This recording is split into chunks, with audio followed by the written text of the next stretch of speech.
Jeff Long said he identified the right coach in the time frame with John L. Smith, and the players are thrilled to have him back in Fayetteville as the 32nd head football coach. And are you ready for some football? Football fans won't have to wait anymore. Everybody knows about the bowl implications with this game.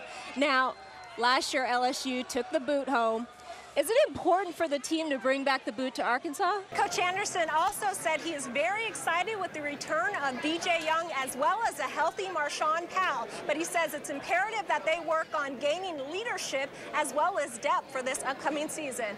Welcome back. I'm here at Dickey-Stephens Park for the State Farm Arkansas Classic. We're just minutes away from Game 2. Quarterbacks kind of overlooked this game, a little overconfident. It's the Big 12. They say, who has Kansas State played? I mean, they played Baylor, Oklahoma State, but everybody's saying they're no matchups. It's go big or go home, and that's exactly the mentality these guys are going to have as Lake Hamilton takes on Russellville. Now, Lake Hamilton has a 9-1 record, and Russellville has a 1-9. But records don't indicate anything. Quarterbacks are getting mentally focused for this week's big game against LSU. It's the Battle of the Boot, and Arkansas got the Golden Boot last year, which is giving the Tigers extra motivation. This is going to be a conference showdown. Now, both teams are undefeated in conference play. And now joining us is Coach Kelly. Coach, you guys seem to be clicking on all cylinders, offensively, defensively, and special teams.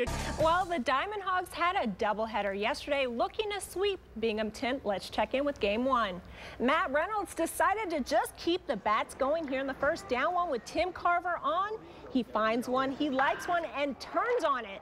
Down the line off the foul pole, 2-run shot. That's Reynolds' third of the year, makes the score 2-1 Arkansas. Next batter is Sam Bates. Hogs went back-to-back yesterday. Could they do it again? And they can.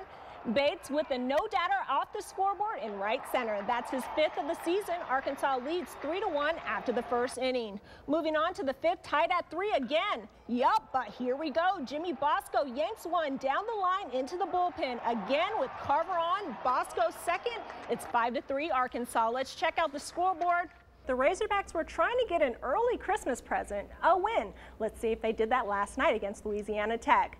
The Razorbacks feeling pretty confident going into the game. We pick up action in the first half. Here's the pass to Ricky Scott. He drives it straight to the basket and lays it in while Louisiana Tech just watches him. He led the team with 18 points, which also included 3 dunks, 3 rebounds, 2 assists, and 2 blocks.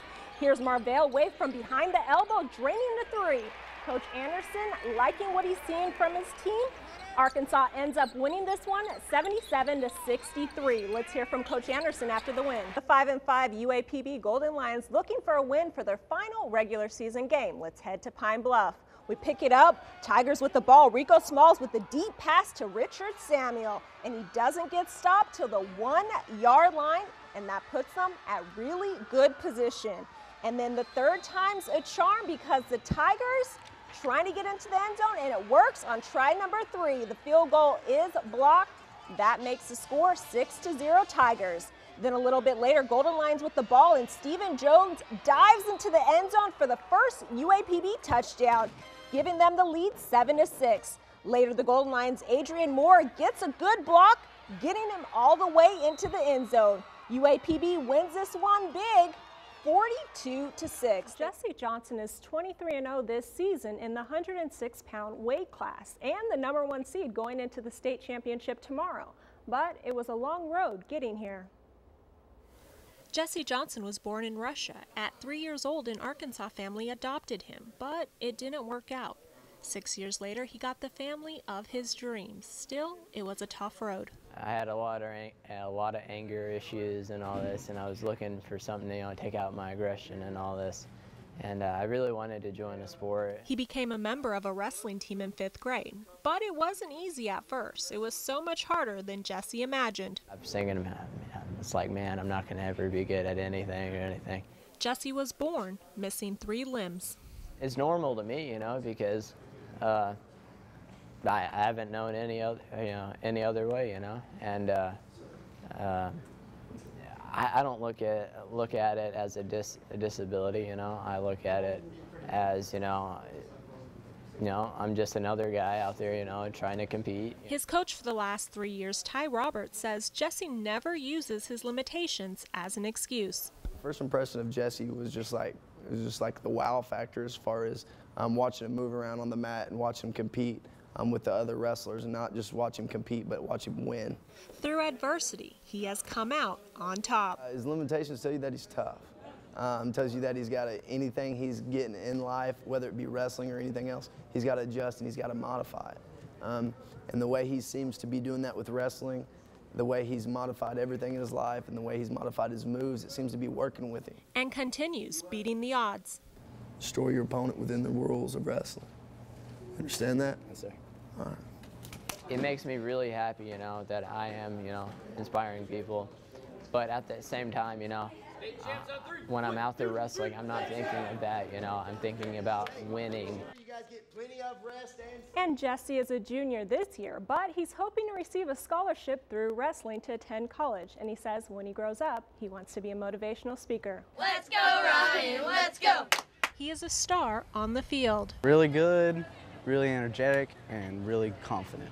But Ryan Key is not your typical 13-year-old. And he's not let his disability at all get in his way. He's a real part of the team. He's a good ball player, and he's amazing to watch. This Benton Cardinal is a fighter and knows how to make a comeback. At 3 years old, a tragic accident, a TV fell on Ryan. He had to be brought back to life 3 times. Then I thought baseball was the answer, and it was. He tried to, his right hand, his right side is his good side. Number 10 is paralyzed on his left side. My leg is still kind of paralyzed, which is why I limp. I mean, I've learned how to pitch, throw, hit, catch one-handed, which is really hard to do even for people with 2 hands. But handicap is not how he describes himself. I mean, it's been fun and it's been hard, but after all these years, I mean, it's pretty easy now.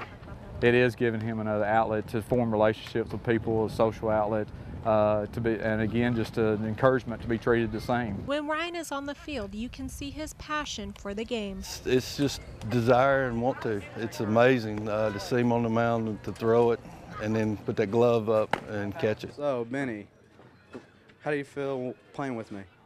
It's fun, but it's kind of cool to watch you learn, throw the ball, pitch. They encourage me so much. They tell me I should never give up and just do my best. And they told me that I should never think of what other people think. Go on! I mean, like, I don't say I'm the best. I mean, I just say I'm just pretty good. People see him and say, wow, look what he's doing. And here I am feeling sorry for myself. And he's having the time of his life.